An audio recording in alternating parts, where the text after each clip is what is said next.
بسم اللہ الرحمن الرحیم۔ السلام علیکم۔ اس ویڈیو میں ہم کتاب تفسیر ابن کثیر یعنی قرآن کی تفسیر ابن کثیر کو آگے کنٹینیو کریں گے۔ اس سے پہلے اگر آپ نے سبسکرائب نہیں کیا تو سبسکرائب کر لیں اور بیل آئیکن پریس کر دیں۔ تو شروع کرتے ہیں۔ اس حدیث میں سورہ فاتح سے متعلق نکات کا بیان۔ اس حدیث میں متعدد علمی نکات ہیں، چند ایک یہ ہیں۔ نمبر 1، اس حدیث میں صلاۃ کا لفظ مطلق آیا ہے اور اس سے مراد قرات ہے، جیسے اللہ تعالیٰ کے اس ارشاد میں وَلَا تَجْهَرْ بِصَلَاتِكَ وَلَا تُخَافِتْ بِهَا وَابْتَغِ بَيْنَ ذَلِكَ سَبِيلًا بنی اسرائیل، اور نہ تو بلند آواز سے نماز پڑھو اور نہ بالکل آہستہ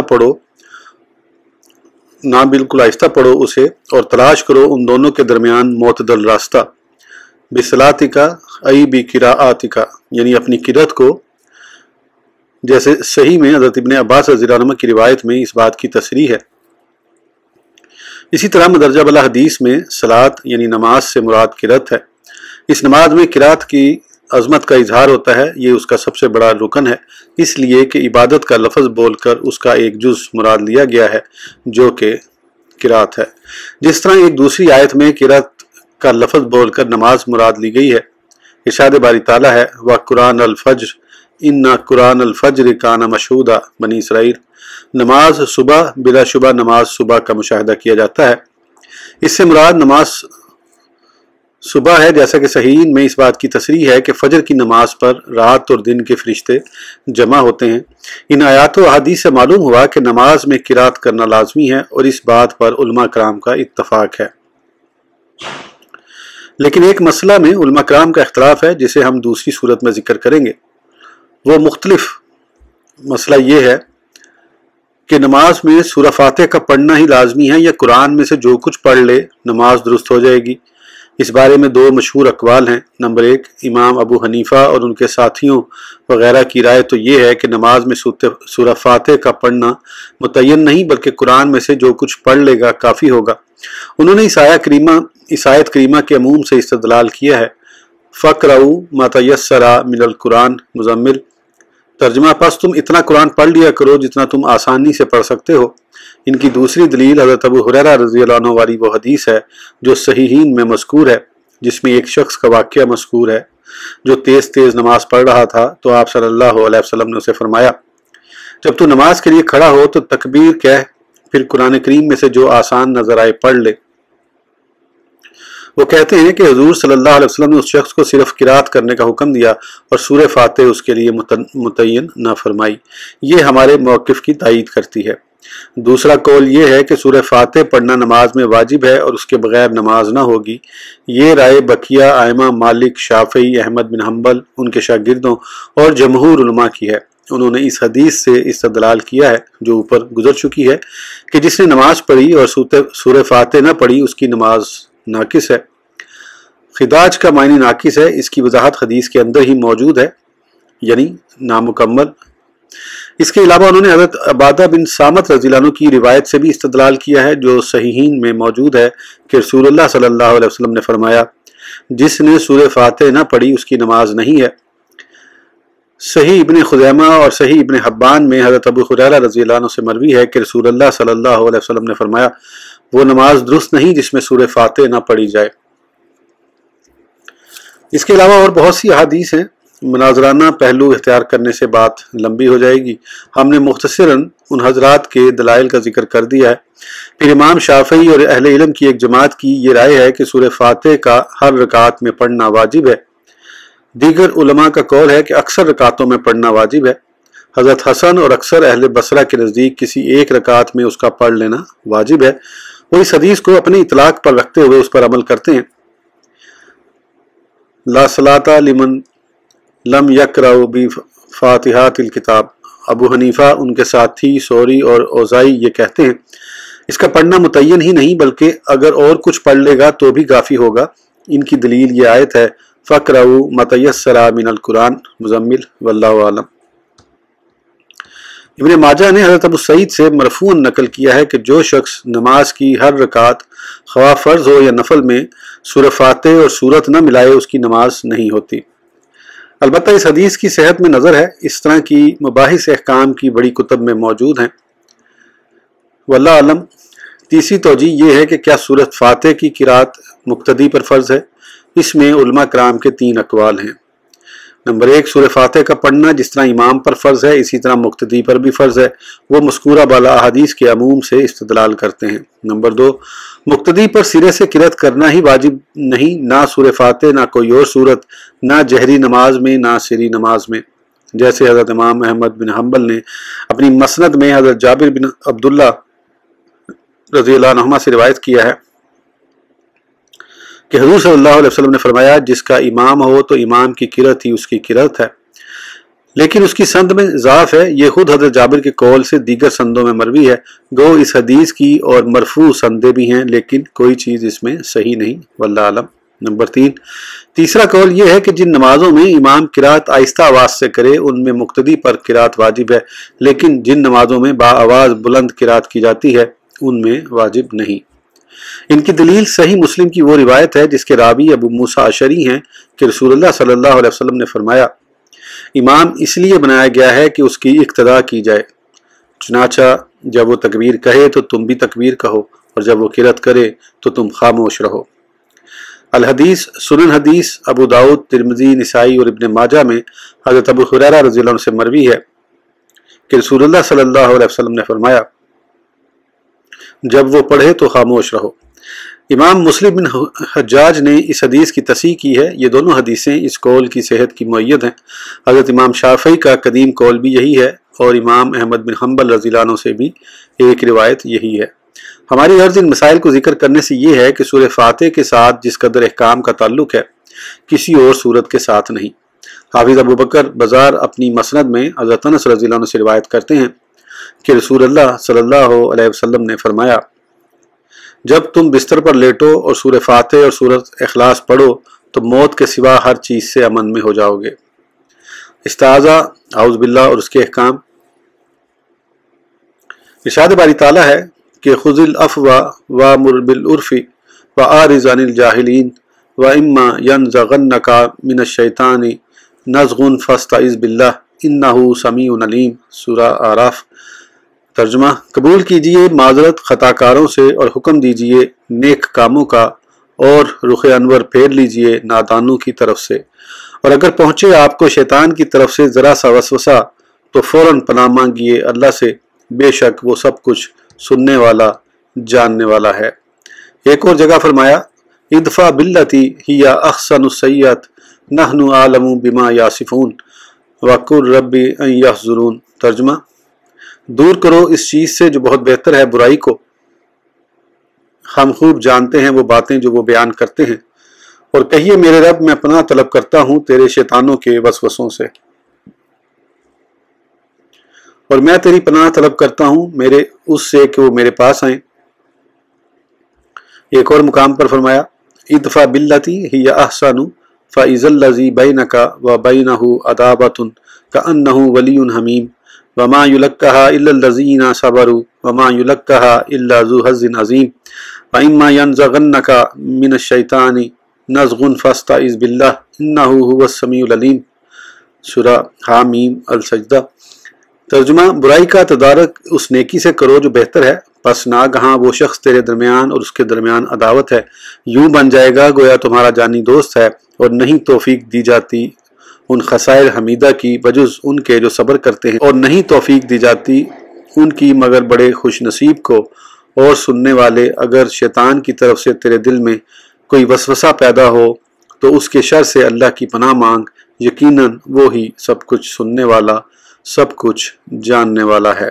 ان میں اللہ تبارک و تعالیٰ یہ حکم فرما رہے ہیں کہ انسانوں میں سے جو تمہارے ساتھ دشمنی کرے تو اس سے نرمی کرو، حسن سلوک اور مودت سے پیش آؤ، تاکہ اس کی عمدہ سرشت اسے مجبور کرے اور وہ تم سے دوستی اور محبت کرنے لگے، اور شیطانوں میں سے دشمنوں کے شر سے محفوظ رہنے کے لیے اپنی پناہ پکڑنے کا حکم دیا، کیونکہ وہ حسن سلوک اور احسان کے باوجود بھی عداوت سے باز آنے والا نہیں، بلکہ حضرت آدم علیہ السلام سے اس کی قدیم عداوت کی بنا پر اس کا مقصد وحید ہی بنی آدم کو تباہ و برباد کرنا ہے۔ ارشاد باری تعالیٰ ہے، یا بنی آدم لا یفتننکم الشیطان